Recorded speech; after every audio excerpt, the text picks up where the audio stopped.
श्री राम। गुरुर्ब्रह्मा गुरुर्विष्णु गुरुर्देव महेश्वरा, गुरु साक्षात् परब्रह्म तस्मै श्री गुरुवे नमः। बंदहु गुरुपद कंज कृपा सिंधु नर रूप हरि, महामोहितम पुंज जासु वचन रवि कर निकर। श्री राम। सभी को राम राम प्रणाम। हम सब बहुत भाग्यशाली हैं कि गुरुदेव की कृपा से गुरुदेव के जन्मोत्सव में सम्मिलित होने का अवसर मिला है और नेट के माध्यम से गुरुदेव ने हमको भी इस महायज्ञ में सम्मिलित कर लिया है। बहुत ही आनंद का अवसर है। तो यहाँ पर बहुत से लोग तो यहाँ एकत्रित हुए हैं और कुछ हरिद्वार में वहाँ महाराज जी के जन्मोत्सव का आनंद उठा रहे हैं। तो जिसको जहाँ भी सुलभ है वो वहीं से रह कर के सब कुछ प्राप्त कर सकता है। तो ये गीता क्लास है और हम सभी भगवान ने गीता में जो हम सब के लिए उपयोगी बातें हैं कल्याण के लिए उन्हें बताया है। तो हम आरंभ करते हैं श्रीमद् भगवद गीता का 12वें अध्याय का 13वां श्लोक।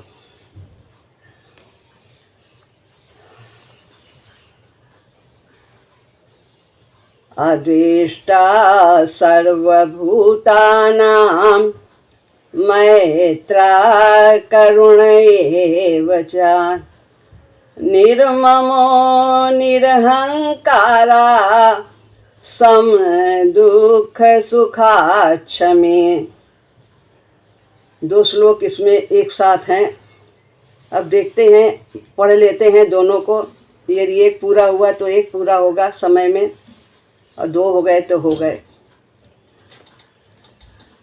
संतुष्टा सततम योगी यतात्मा दहनिश्चया, मयि अर्पित मनोबुद्धि यो मद्भक्ता समे प्रिया।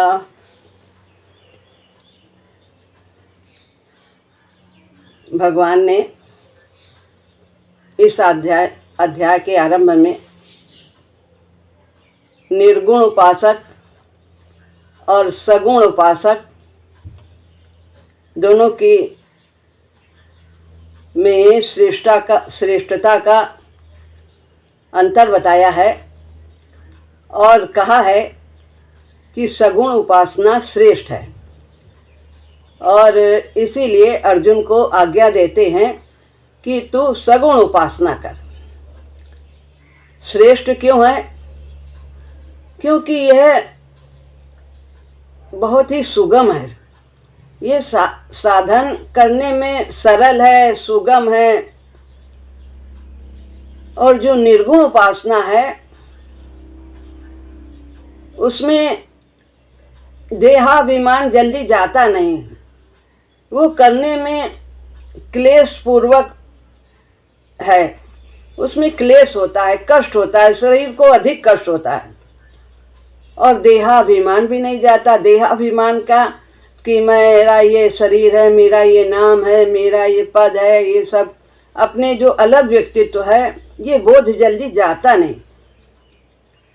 तो सगुण उपासना को श्रेष्ठ बताया। इस जो 13वां श्लोक है इसके पहले 8वें श्लोक से 11वें श्लोक तक भगवान ने अपनी प्राप्ति के सगुण उपासना के 4 साधन बताए हैं, 4 रीति बताई है। साधक के लिए 4 तरह के साधन बताए हैं। कोई भी एक करने से हमारा कल्याण हो जाता है। तो पहला साधन क्या बताया है कि मन बुद्धि मुझे अर्पित कर दो,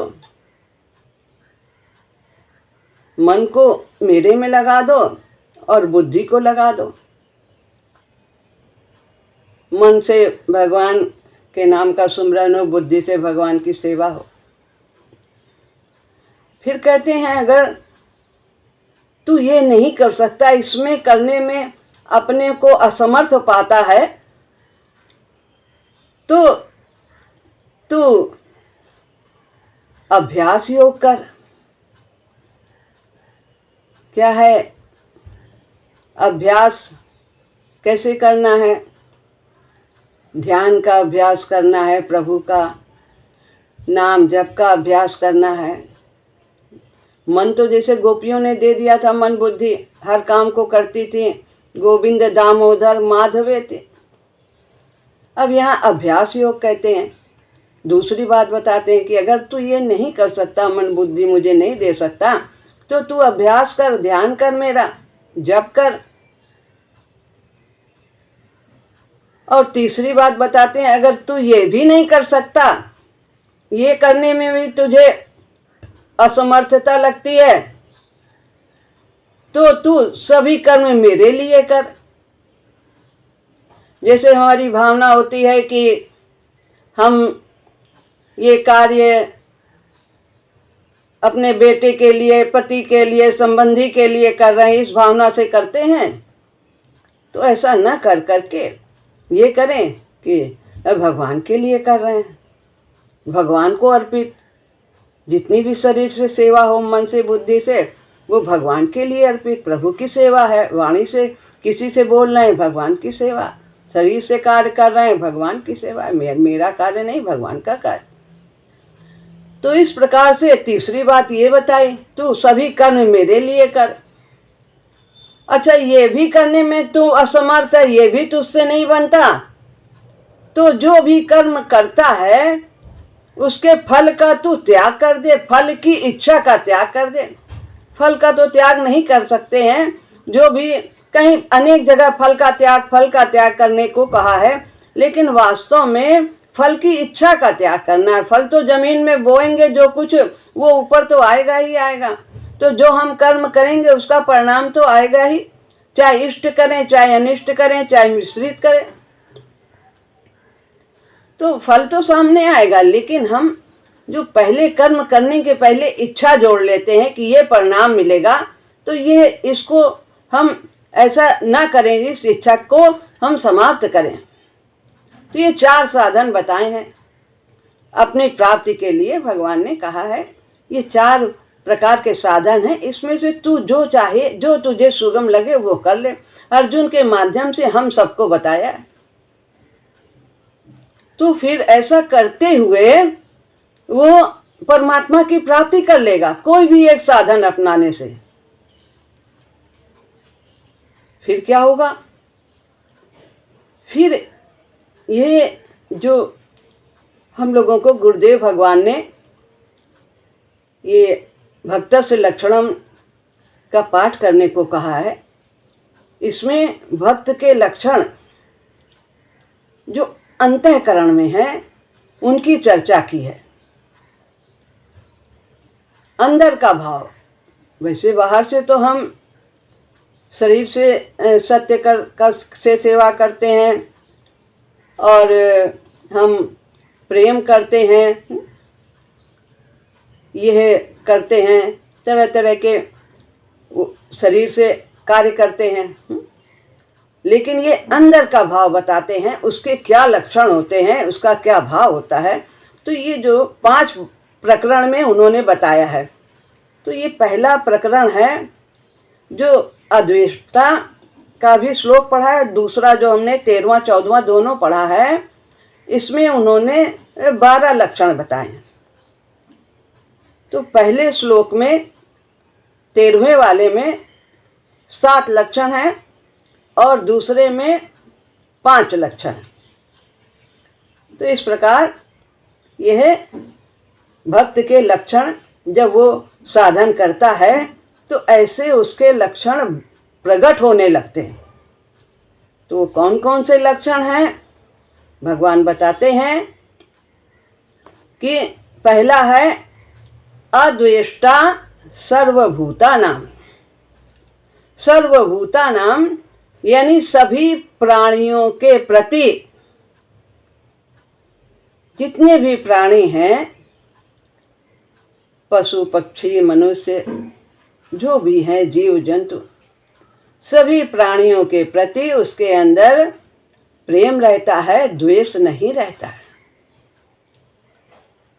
जैसे वो एक संत थे, वो बिच्छू को पानी से निकाल रहे थे, वो गिर गया था उसमें नदी में, और वो उसको निकाल रहे थे, और वो बार बार उनको डंक मार रहा था, फिर छोड़ देते थे, फिर उठा लेते थे, फिर निकालने का प्रयास करते थे। तो वो तो जब वो अपने स्वभाव का त्याग नहीं कर रहा था, तो वो कह रहे थे कि जब ये अपने स्वभाव का त्याग नहीं करता तो हमारा जो स्वभाव है, आत्मा का जो स्वभाव है, वो हम कैसे त्याग दें। जब ये जानवर पक्षी ये वो पशु होकर के नहीं त्याग कर रहा अपने स्वभाव का, तो हम कैसे अपने स्वभाव का त्याग करें। आत्मा तो प्रेमानंद है? उसका वही स्वरूप है, ज्ञान स्वरूप है। तो इस प्रकार अद्वेष्टा सर्वभूतानाम, सभी भूत प्राणियों से, भूत प्राणियों का मतलब संसार के जितने भी प्राणी हैं जो भौतिक जगत में, सभी से वह द्वेष रहित होता है। द्वेष अनिष्ट करने वाले जो हैं वो दो प्रकार के होते हैं।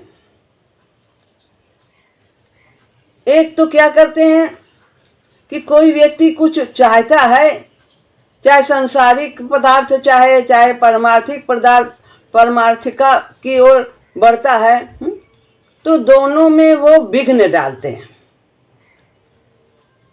जो कोई व्यक्ति चाहता है, इष्ट जो चाहता है, उसकी प्राप्ति में बाधा डालते हैं। एक तो ऐसे लोग हैं, और दूसरे हैं कि जो किसी के लिए अनिष्ट की व्यवस्था करते हैं।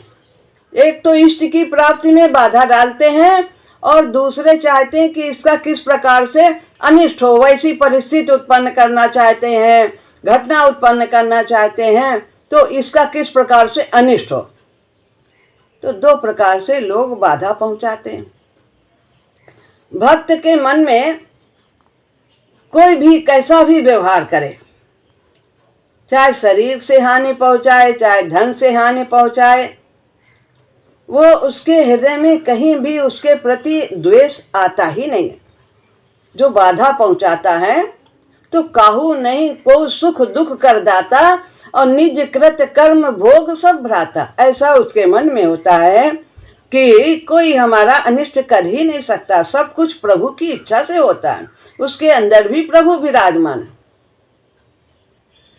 निज प्रभु में देखें जगत और कैसन करें विरोध। वो तो अपने प्रभु को ही सब में देखता है। इतना ही नहीं, वो अनिष्ट करने वालों की सब क्रियाओं को भगवान की कृपा का मंगलमय विधान समझता है। तो प्राणी मात्र स्वरूप से भगवान का ही अंश है, अतः किसी भी प्राणी से थोड़ा सा भी द्वेष रखना भगवान के प्रति द्वेष रखना है।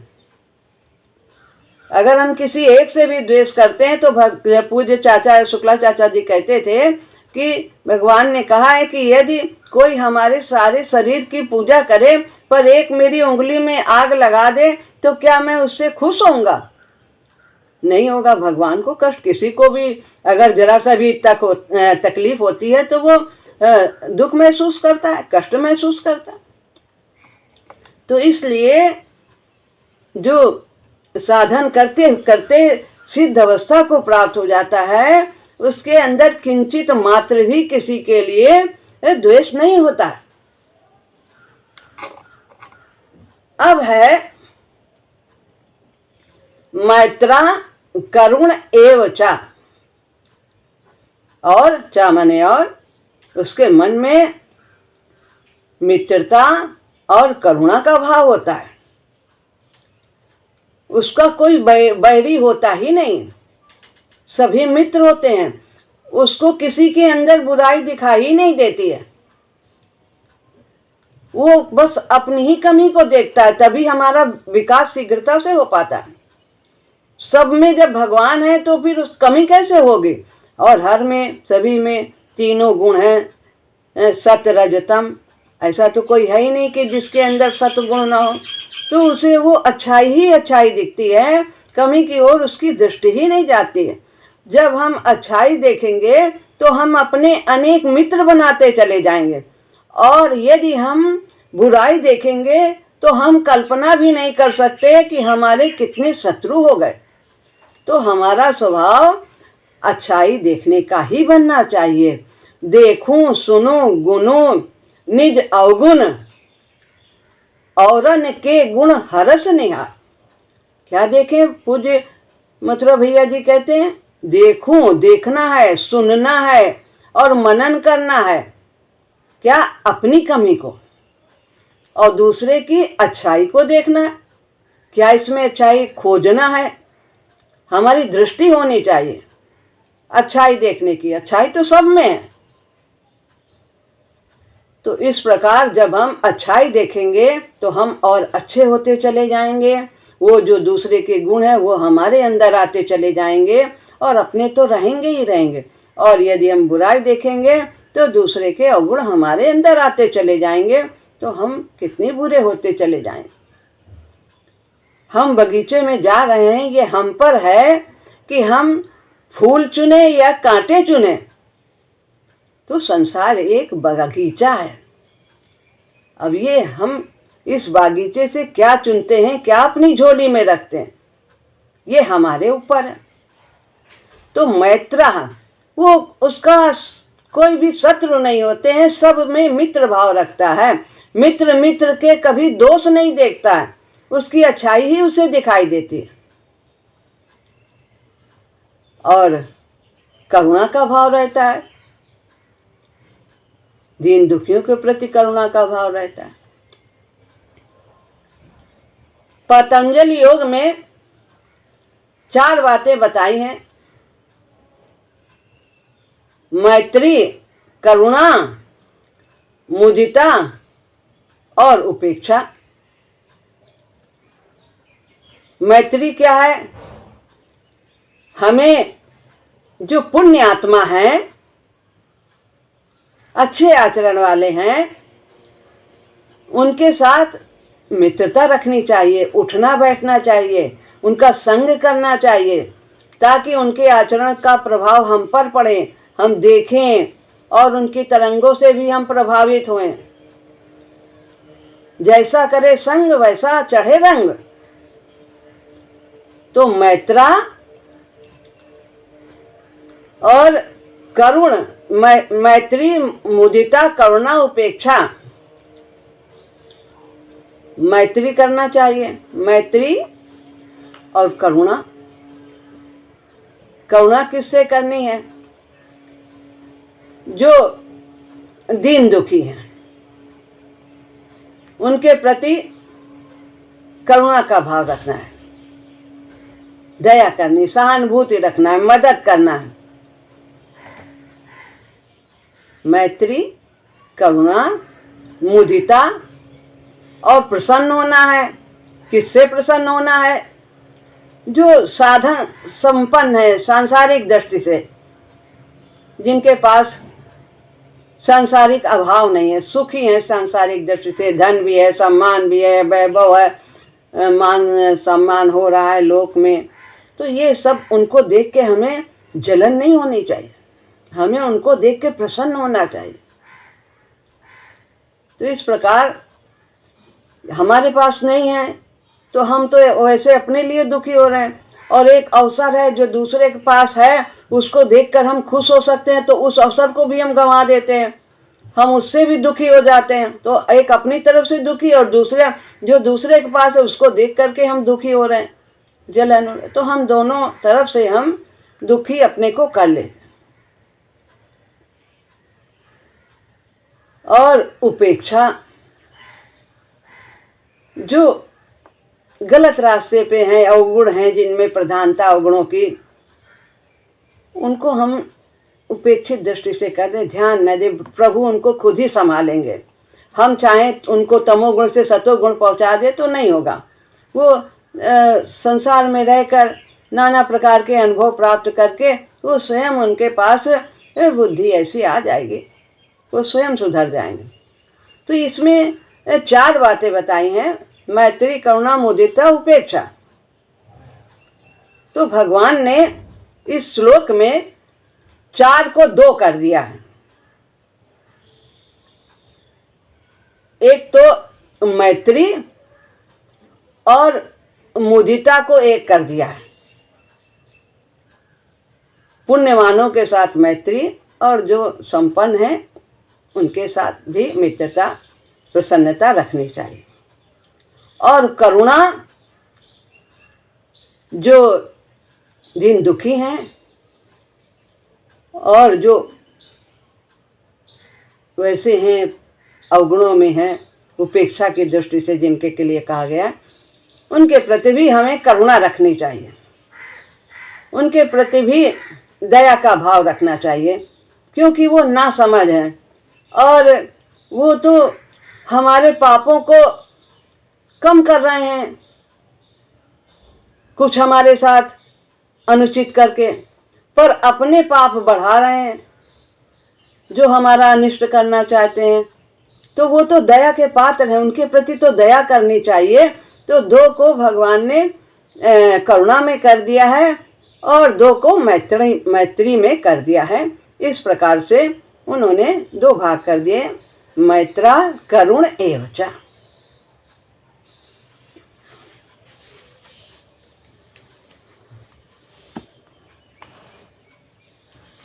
दुख पाने वाले की अपेक्षा दुख देने वाले पर दया होनी चाहिए, क्योंकि दुख पाने वाला तो पापों से छूट रहा है, पर दुख देने वाला नया पाप कर रहा है। अतः दुख देने वाला दया का विशेष पात्र है कि वो हमारे पाप को हल्का कर रहा है। साधो निंदक मीत हमारा, निंदक को नियरे ही राखो, हो न देव नियारा।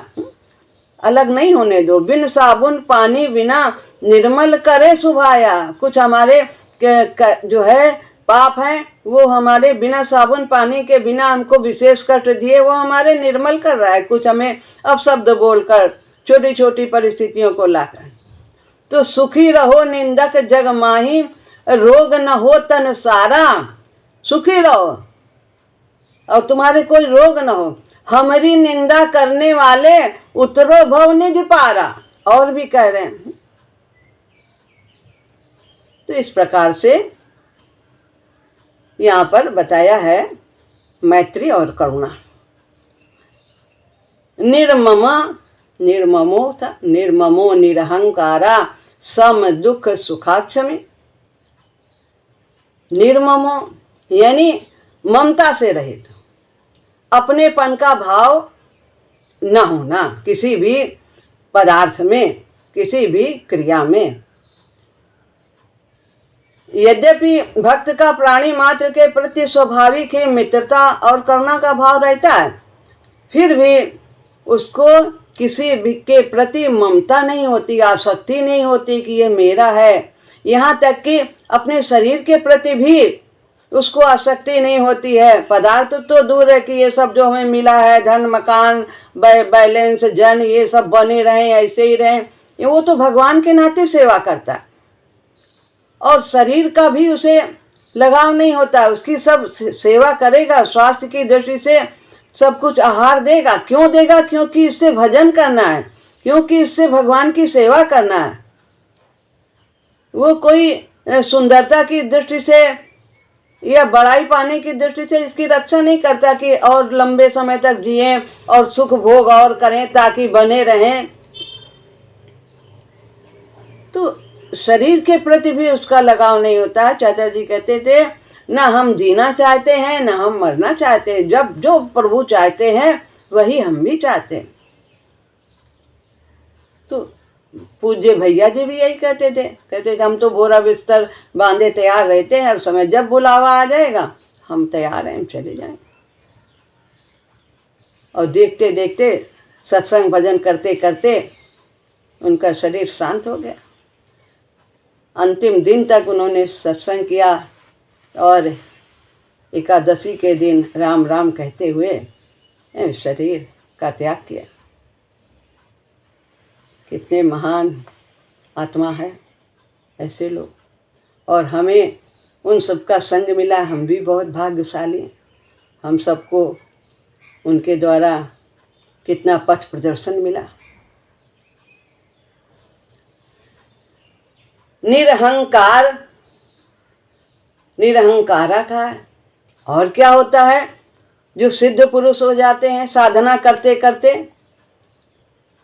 तो उनमें अहंकार नहीं होता। उनमें यदि कोई अपनी विशेषता दिखाई देती है तो वो भगवान की विशेषता दिखाई देती है, क्योंकि हम उस अंशी के अंश हैं। जो बीज में गुण होगा वही पौधे में आएगा, अपने आप नहीं आएगा। तो हम उसके अंश हैं, उसी के गुण हमारे अंदर प्रकट होते हैं। जो थोड़ा सा अंश मात्र दिखाई देता है और हम उसको भी रख नहीं पाते, उसमें भी अहंकार करने लगते, तो भगवान और कैसे हमें गुण देंगे कि ये इतना ही नहीं रख पा रहा, तो और योग्यता विशेषता कैसे देंगे? तो जो सिद्ध पुरुष होते हैं उनमें अपना व्यक्तित्व रहता ही नहीं। वो भगवान के यंत्र होते हैं और भगवान से युक्त रहते हैं। भगवान सत्य हैं और भगवान के जो गुण हैं वो भी सत्य हैं। इसलिए भगवान के गुण यदि भक्त में प्रकट होते हैं तो वे सतगुण कहे जाते हैं। यानी वे परमात्मा के गुण हैं जिनका कभी अंत नहीं होता है, जिनका फल सदा सदा के लिए रहता है। तो निरहंकार, उनमें अहंकार नहीं होता है, क्योंकि वे अपना गुण मानते ही नहीं उसको। यद यद विभूति मत सत्वम श्री मधुर्जित मेव, जो जो भी कुछ गुण व्यक्ति में दिखाई देते हैं सब वो भगवान के ही अंश हैं, उन्हीं का तत्व है, उन्हीं का गुण है। ऐसा वो स्पष्ट देखता है, क्योंकि वो सदा परमात्मा से युक्त रहता है। सम दुख सुखा, और बताया है कि 7 लक्षण इस पहले श्लोक में बताए हैं भक्त के। तो सम रहता है, किसमें? दुख आए या सुख आए, कर्मों के अनुसार तो आएगा ही। मनुष्य शरीर मिला है तो कुछ न कुछ कर्म हो जाते हैं, अनिष्ट भी हो जाते हैं, क्योंकि पूर्ण शुक्ल कर्म तो जो महान आत्मा है, पूर्ण रूप से शुद्ध है, वे ही कर पाते हैं। धीरे धीरे शुक्ल कर्म ज़्यादा होते हैं और अशुक्ल कर्म वो कम होते चले जाते हैं साधन करते करते। तो जीवन में यदि कोई प्रतिकूलता आती है तो उसे भी वो प्रभु की कृपा ही समझता है। और यदि सुख आया तो भी उसकी कृपा है। तो इसमें दोनों में वो समभाव रखता है। ऐसी बात नहीं है कि उसे अनुकूलता और प्रतिकूलता की प्रतीति नहीं होती है। प्रतीति होती है, जानता है कि ये अनुकूलता आई है, प्रतिकूलता आई है, शरीर में कष्ट हुआ है, कोई हानि हुई है, अपमान हुआ है, वो सब जानता है, लेकिन वो उनसे सुखी दुखी नहीं होता, उनसे राग द्वेष नहीं करता। सुख दुख, सुखी दुखी होना ही राग द्वेष है, राग द्वेष के कारण, और यही बंधन का कारण है। तो जो भी आता है वो हमारे कल्याण के लिए है, ऐसा वो समझता है, क्योंकि प्रभु हमारे सुहृद हैं और वो उन्हीं की तरफ से आ रहा है और हमारे कल्याण के लिए है, विकास के लिए है, हमारे संस्कारों को क्षीण करने के लिए है, हमें कुछ सिखाने के लिए है, हमें निर्मल करने के लिए है। तो इस प्रकार से उसके अंतःकरण में कभी भी विकार नहीं उत्पन्न होता है। भक्त राग द्वेष हर्ष शोक आदि विकारों से सर्वथा रहित होता है। जैसे प्रारब्धानुसार भक्त के शरीर में कोई रोग हो तो जैसा कि बताया पीड़ा होगा, ज्ञान होगा, लेकिन वो उससे दुखी नहीं होता कि हे भगवान ये कब दूर हो जाए, कब खत्म हो जाए, कब रोग ठीक हो। है, इलाज करेगा, सब कुछ करेगा, और जब ठीक होना होगा होगा। अपना शरीर का ध्यान रखेगा, क्योंकि भजन करना। और बताया है, एक और है क्षमी, इस श्लोक का जो दूसरा आखिरी लक्षण है कि वो क्षमावान होता है। कैसा? अपना किसी तरह का भी अपराध करने वाले को किसी भी प्रकार का वो उसको दंड देने का प्रयास नहीं करता कि तुमने हमारे साथ ऐसा किया है, हम भी तुम्हारे साथ नहले पे दहला मारेंगे, हम कोई कम नहीं है, हम भी जो है ऐसे चुप रहने वाले नहीं हैं। तो ये नहीं, ये वो स्वयं भी अपनी ओर से उसको क्षमा कर देता है, उसको उसके लिए कभी भी द्वेष भाव नहीं रखता, घृणा नहीं रखता, क्रोध नहीं करता।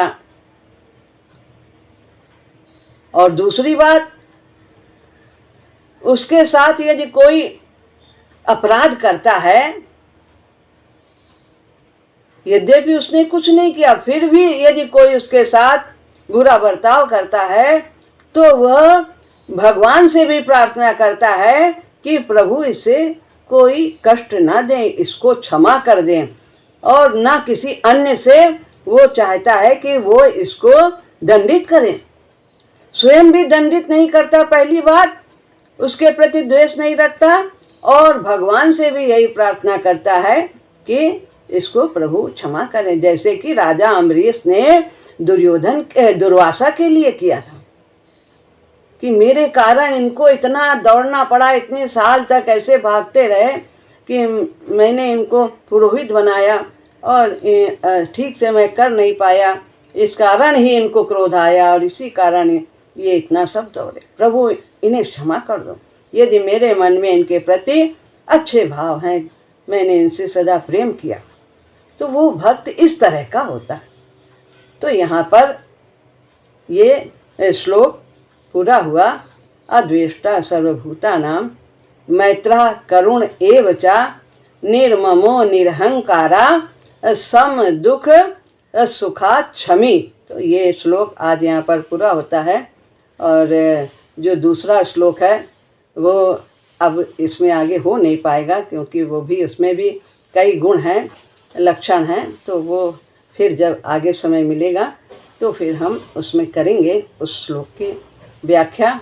और कल जो आप इसी समय पर शिव कुमार जायसवाल का गीता पर प्रवचन सुनेंगे, और फिर उसके बाद अगले दिन हम पुनः इस श्लोक को आगे जो 14वां श्लोक है हम लेंगे।